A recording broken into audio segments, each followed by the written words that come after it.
let's get into it, guys. Let's get into it. So, I wanted to start with, I guess let's start with the craziness. So obviously, Black Myth Wukong is now out, and it is now, hit shelves, and it has been, by all objective standards, it has been an absolute blockbuster W. The army is absolutely legion. And look at this. This is straight from the company. This is as of a little bit earlier today, like an hour ago, straight out of China, which, we're mostly in the same time zone as me over here in Thailand. But you've got Black Myth Wukong has sold 10 million copies. 10 million copies as of 9 p.m. Beijing time, August 23rd.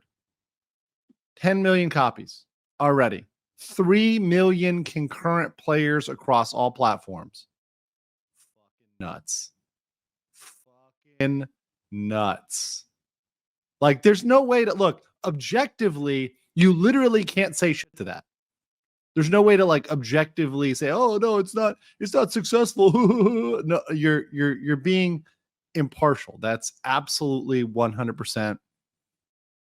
100% success, right? From a financial standpoint, right? And then I think there's another one here I want to show. Yeah, here you go. Beyond that, so beyond just selling literally 10 million units and 3 million concurrent players, yes, most of which are in China, okay? It is not shocking to me that a story about a Chinese myth is selling well in China. It's like, oh man, Aladdin is selling well in the Middle East. It's like, well, wow, it's a shocker there, boys. Shocker there, guys. Well, the point of the matter is that obviously this is something that is deeply entrenched in Chinese mythology. It is something that, frankly, a lot more people in China are familiar with than in the West, right? I know about this because I'm kind of one might say, an Orientalist, right? To trigger the woke people that are going to get mad at me using the direction for East and West as a denominator there. But I know a thing or two about Asia, right? And I may or may not have played the shit out of Romance of the Three Kingdoms and studied a lot about China. But that said, I still don't know much compared to probably the average person growing up in China who knows the myths, who's probably read stuff in the original language, etc. Right? And it's a big thing. So it's not surprising to me with the unit sales. And then going beyond that, when you look at PS5s, this is a console that has fucking struggled. And remember, Final Fantasy VII couldn't manage to sell PS5s. So Japan L here, China W, and China actually is the thing that managed to sell Japan's console. That's a little bit weird, but hey, that's what Sony's decisions, right? Because Sony's made a lot of bad fucking decisions. We've seen that. And they've done a lot of bad marketing. They've pandered to a certain type of crowd, and that hasn't paid off until Black Myth Wukong came around. And yes, this is Journey to the West, which inspired Dragon Ball. Correct. This is one of the inspirations for Dragon Ball. Very much correct. Now, a lot of people are saying this was a troll post, or this was something that was just like a bait post on 4chan, and that may very well be the case. But the fact is, whether or not this was a bait post, there were people on Twitter that were taking this seriously, right? And I don't want to give all the little grifters out there, all the little woke grifters, I don't want to give those guys the clout and the clicks and everything else to call them out, whatever. But there were absolutely people that took this seriously. And they absolutely looked at this chart and believed that Black Myth Wukong lost 4 million players because, well, at a certain time, Asians go to sleep, right? They literally thought that because this chart went down 2 million and then back up 2 million, that meant the players were lost, right? But you know what? Even if that's a bait post, it totally worked because people fell for it. They believed it. They believe that Game Science is going bankrupt, that Wukong is a flop. Like it was hugely effective. It was great for the lulz. Absolutely troll math, but it was glorious. It was glorious. And I support troll math. Okay, so let me go over here. And so we're going to get into the articles now. So I have an article that's pulled up here by this guy, Tom Foley, right? And I know, like, I had a really good conversation with Armchair Expert. Great stream, really fun. And we talked about kind of some things to argue with and not argue about folks. And to a certain extent, I agree. Look, I don't try to waste too much time on who the people are in terms of what they identify as and where they're at. But the fact is that this article, which really was one of the ones that's been put out there by everybody, it's called let me show it to you here. This is by Nintendo Enthusiast. This is where I first saw it, but I found the original article, which is "We should all share a common hobby and we should stand together to make sure as many people can enjoy it as possible," by Nintendo Enthusiast. The article is called "Black with Wukong, Shameless Lack of Diversity is Attracting the Wrong Type of Fans." So this article is actually by, let me show the real original article here. It is by this guy, Tom Foley. Now, who is Tom Foley, right? So Tom Foley is a dude from Edinburgh, right? Over here. I think it might be in Manchester now. Dude from the UK, right? Who's going to talk about lack of diversity? I'm just leaving that right there for you. Just leaving that right there for you. I won't say any more. Just there you go.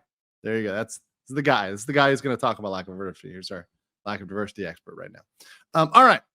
So let's go here. The subtitle here, I love this. "We shouldn't be carrying hate into what should be a safe space for everyone." I always love how you can see from the title and you can tell from the title where something is going to go. When something uses in the subtitle "safe space," I already know it's going to be fun. I already know it's going to be a fun article. It's going to be a fun read. And this one was fun enough for me to read through that I was like, you know what? It's worth a live roast. And it's worth pointing out where what he's saying is essentially, I mean, at certain points, defamatory. It's business defamation. Business defamation being making false statements that harm a business's reputation or their business, right? Their course of business, etc. So, you've got down here, Black Myth Wukong just launched into a stellar reception, garnering a whopping 2 million players in the day. Actually, it's more than that, right? But things aren't all rainbows and sunshine. Shortly before its release, developer Game Science came under fire for its streaming guidelines that prohibit creators from talking about politics and feminist propaganda. The studio also faced criticism after alleged sexist comments surfaced suggesting Black Myth Wukong needed no female players, along with an apparent slew of grotesque, oddly genitalia-focused remarks. Okay, let's start with this. First of all, I streamed about those guidelines, and it's funny because I checked most people that are commenting about this, and most people liked that the politics was gone. Even people on the left are happy that politics is gone because they just want to play a fucking game. They just want to play a game, right? So this comment that it came under fire from who? From you guys, from the select few of quote unquote game journalists that are really activists, right? They're really entirely captured activists, and they're all self-filleting. They all retweet each other, support each other. They're all writing the same article right now, right? The studio also faced criticism after allegedly sexist comments surfaced suggesting they needed no female players. That's a little bit out of context, right? And it's probably in the context of them saying you need women. And it's like, well, no, you don't need women, because you know what? In Asia, we actually recognize something, especially if you look at even Japan in terms of manga. Different things are marketed to different people. I watched a clip of Asmongold. He said the exact same thing. Of course, he said, well, I'm going to get in trouble for this, but I say it, this is a fact. I'm not going to get in trouble for it because it's a fact.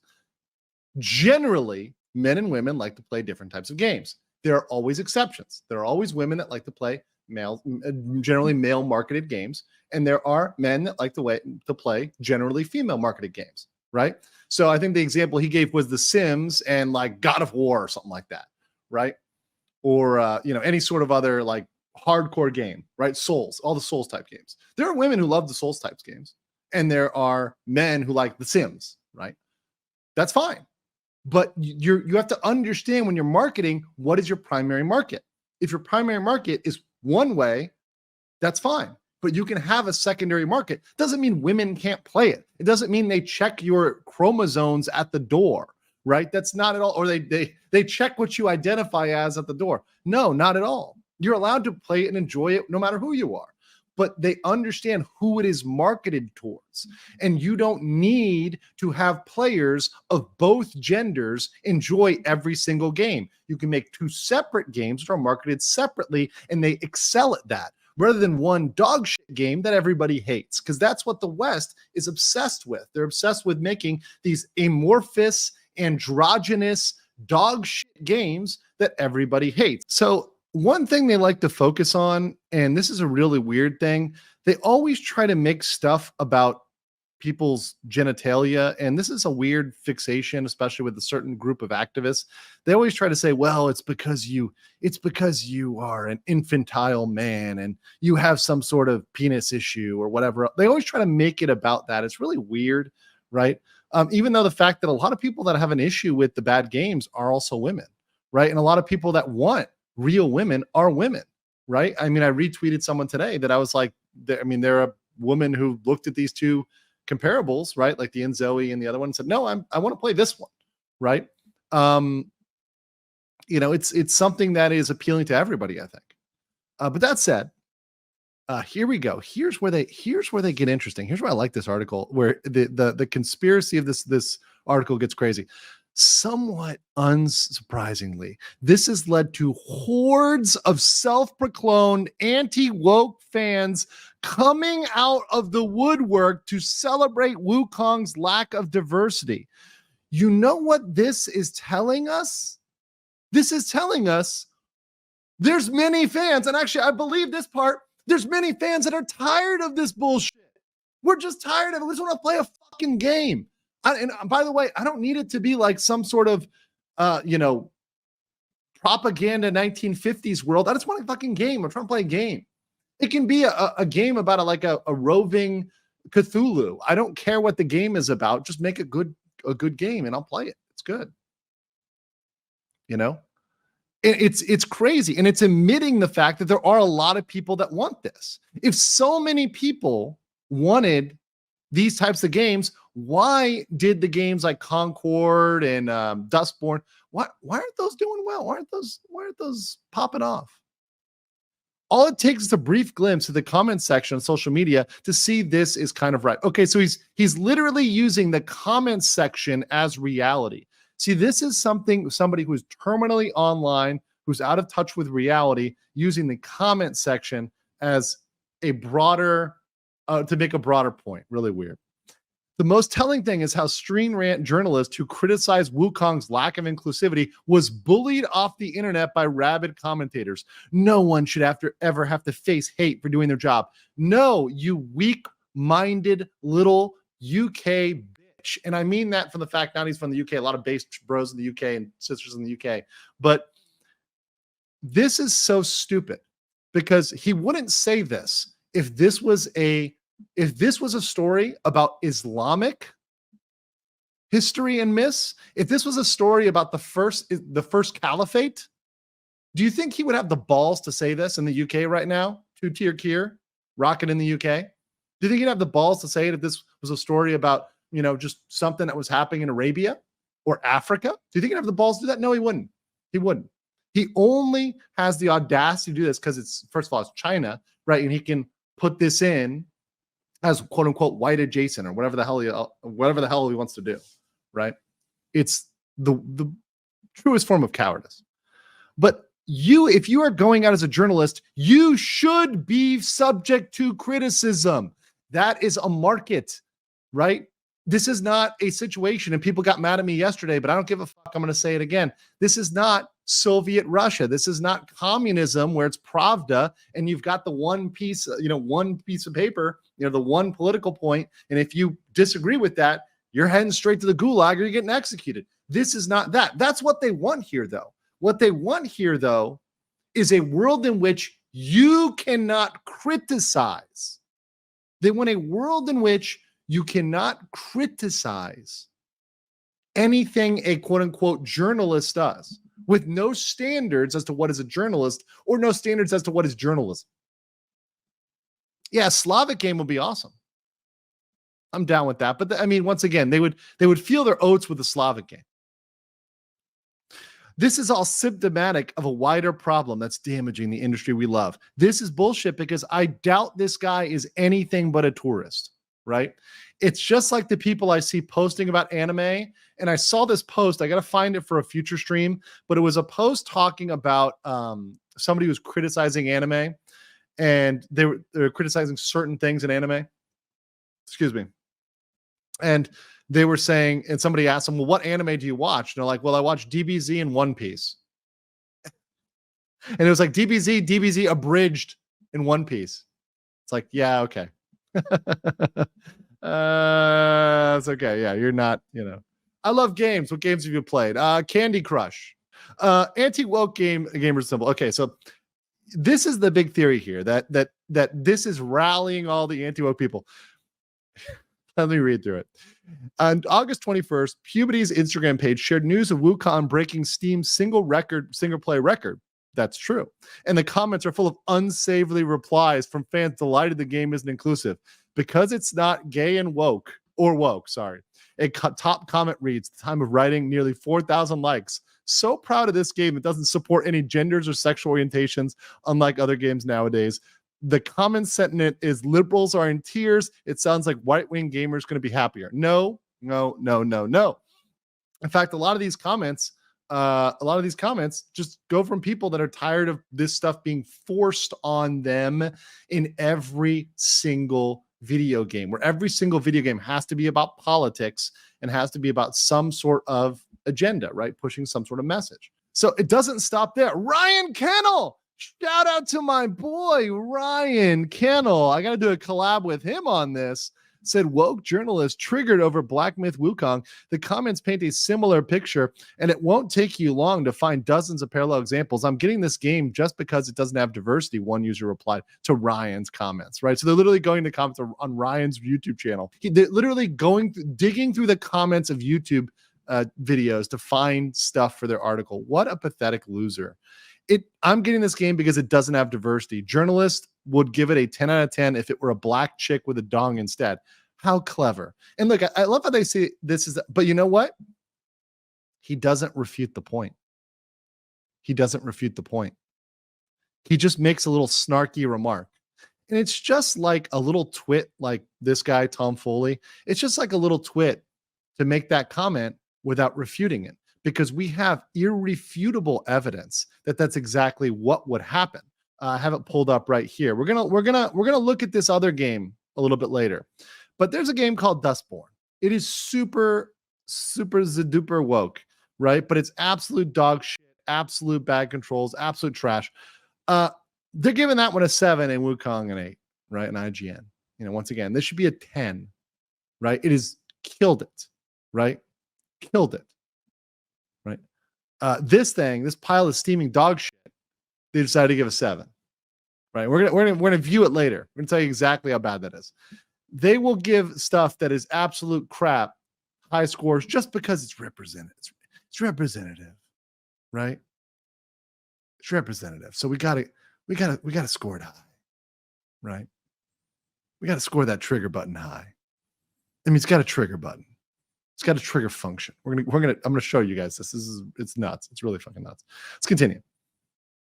I gave Wukong an 8 out of 10 in my review, and I'll stand by it. Gameplay wise, Wukong is fantastic. But after 40 plus hours, I've yet to encounter a single female character, aside from one inanimate mini boss called Mother of Stone, and no one can convince me that's a good thing. You are an absolute idiot. This is stupid. This is absolutely stupid. You do not need females in a story just to make it good. And despite that, this is a lie, right? There are indeed female characters. And as my good friend Learning the Law posted, shout out to him. Let me pull it up right here. Here is the Asian, the nice, beautiful Asian females over here in Black Myth Wukong. So they're saying, hey, there's no female characters, right? Female characters right here. So in cinematic mode right here. Let me pull this up here. Actually, let me try to get this even bigger. Let me try to get this one even bigger here, so you can see it. And once again, notice how these aren't like hideous looking characters, right? These are not. Look at these women. They're not hideous. Wow. Crazy, right? Crazy, right? Crazy, right? Oh man, weird. There's no females. Yeah, Spider Lady. That's what I'm talking about. I'll take that chance with Spider Lady. Yeah. What he meant was there are no ugly women. That's what he meant. He meant he hasn't seen any ugly women. He doesn't see any women that look like Grog, right? Or what Gorlock the Destroyer, right? He hasn't seen Gorlock. And, the only women that count are unattractive, morbidly obese women. Otherwise, they're not real women. It's really insane to me. Okay, let's continue here. Journey to the West, the story Black Myth Wukong is based on, has plenty of female characters, even a city populated by women like Zelda's Gerudo Town. None of this appears in Black Myth Wukong. Well, once again, we proved that this whole there's no women is true. Considering the reports of sexism running rampant within the developer's workplace, we can only speculate, and I strongly believe lack of diversity is adding fuel to the wrong fire. This is defamation. He's got no proof of this, right? At all whatsoever. So that's defamatory. So he's defaming them, right there. And then goes on, diversity isn't a bad thing. We shouldn't be afraid of it, right? Half the people on the planet are women. About 10% of humans identify as LGBT+.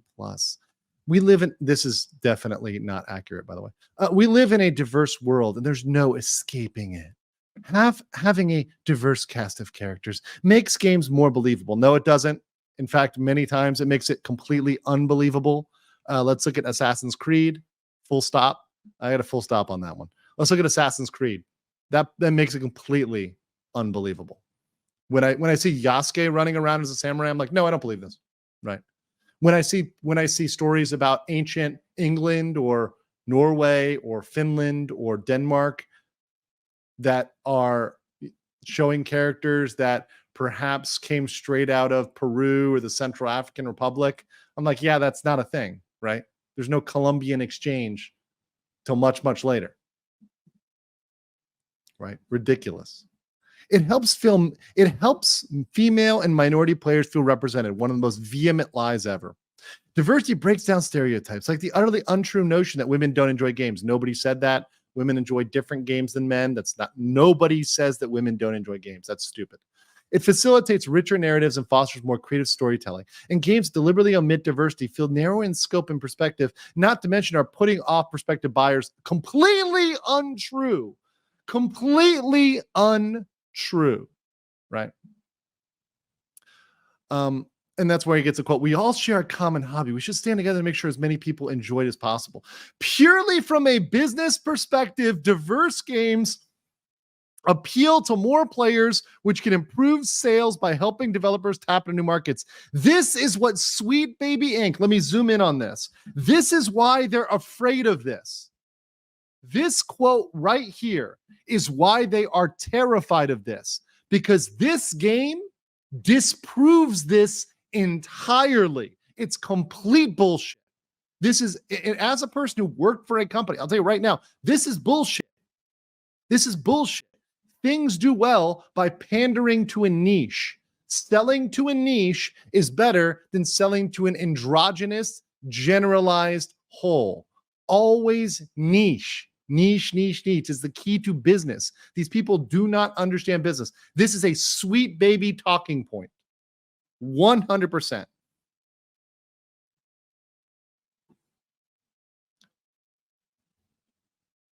They feel more relatable to a broader audience. No, they don't. Nobody can relate to them because they're not real or authentic to anybody.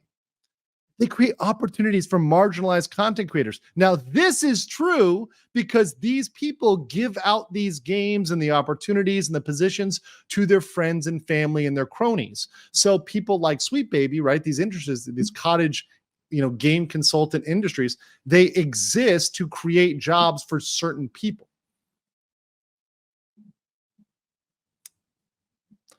one might say they're a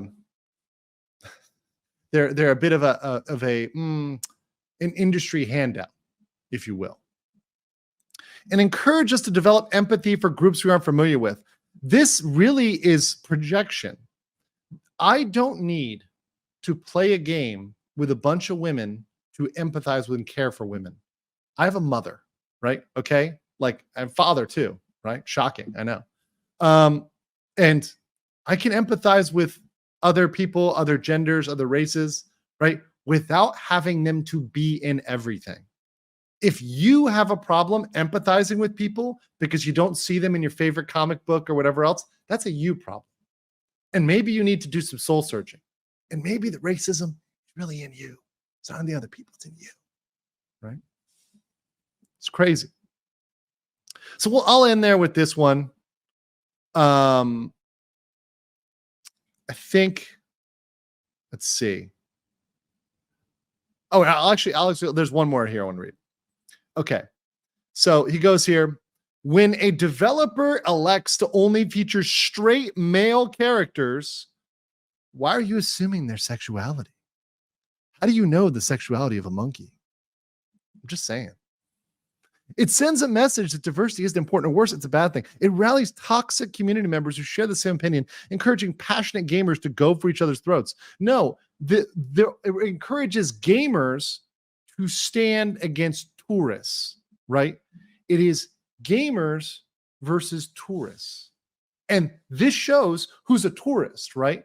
Who's come into this, Mr. Tom Foley, diversity expert here from the UK, right? Who's come into this thinking they know the industry and they know the market when they know fucking nothing, right? When they know absolutely nothing. It's crazy. So, of course, Kotaku, they came in here. Black Myth, the Wukong, the Kotaku review, right? The visuals are truly stunning, but Game Science's breakout blockbuster undermines its own efforts at epic storytelling and exhilarating combat. So what complaints do they have? Do you think these are complaints based on like very specific technical problems, and these are complaints from Kotaku that are based on very specific game engine issues and things that they're going to point out? Like what do you think their problem is here? And the emphasis here was added by Grums, so shout out to Grums. A game at odds with itself. There is a clear love of culture of a myth to be found here, wrapped around a just okay Souls-like game that is made too far to hold too far much weight on its own. Divorced of all its pretenses of bringing one of the most famous Chinese myths to life in the astonishing detail, Black Myth Wukong isn't necessarily a bad time, provided all you want and need from a game is to be an angry little magic monkey in a glorified boss rush, fighting off various animals who know ancient martial arts. First of all, they want to say angry little man, but they can't. So instead they say angry little magic monkey. They always try to demean you and shame you and say that, but they can't say man, so they had to put monkey in there, right? But honestly, them saying magic monkey actually makes it sound cool.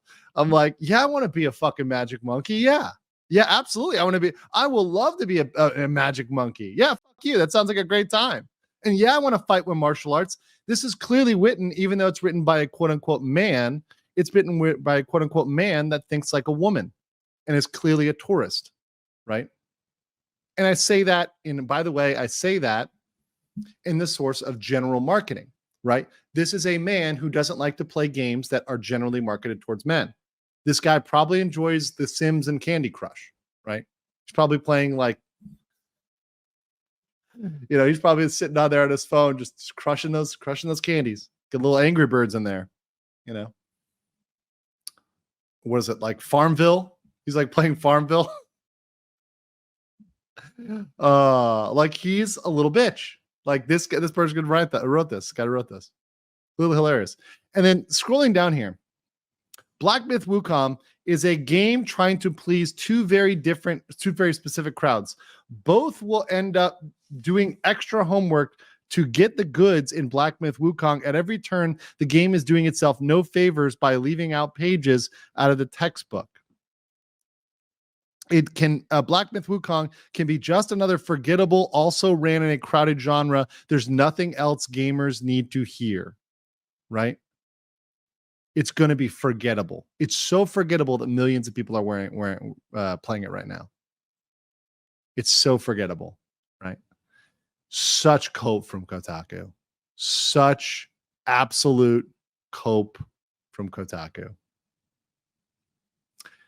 Meanwhile, we'll get to it right now. You know what game they're praising? This one.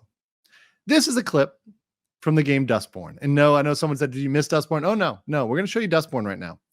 This is a game that is highly promoted by DEI, by Sweet Baby, by all those types, and actually made by people who really, really, really hate America and really despise the country fundamentally. So obviously they made it like an alternative version of America. And without putting it any further, I'm just going to play this clip. This is on my Twitter. You guys can see it if it's on my Twitter. If you want to check, it's on my Twitter. But check this out. This is real. This is not made up. This is real. Fella you're with, the black kid dresses like a writer. Hold on, let me play it Fella again. you're with, the black kid dresses like a writer. Does he know anything? You are racist. Fella you're with. That was in case you missed that. In case you missed that, that's a trigger button. This game has an actual button for you to press to be triggered. And in case you're wondering, is this just like a one-off joke? Is this just like something that happens just once? It's not. It's a mechanic. It's a mechanic of the game. Okay, let me zoom out here. Let's pay attention. Okay, this is a game mechanic. Here you go. Trigger. Let's zoom in because I got to read this text. I want you guys to see it. Girl says, we have a trick up our sleeve. Let's trigger ourselves. Let's trigger ourselves. We can use trigger to increase our attack power against robots. Triggering ourselves. Not even a joke here. Absolute. You can't make this shit up. Like, this is not even a parody. This is serious. The premise is to be triggered. Yes, the premise is to be constantly upset. And that's how you're going to succeed. You got to self-trigger.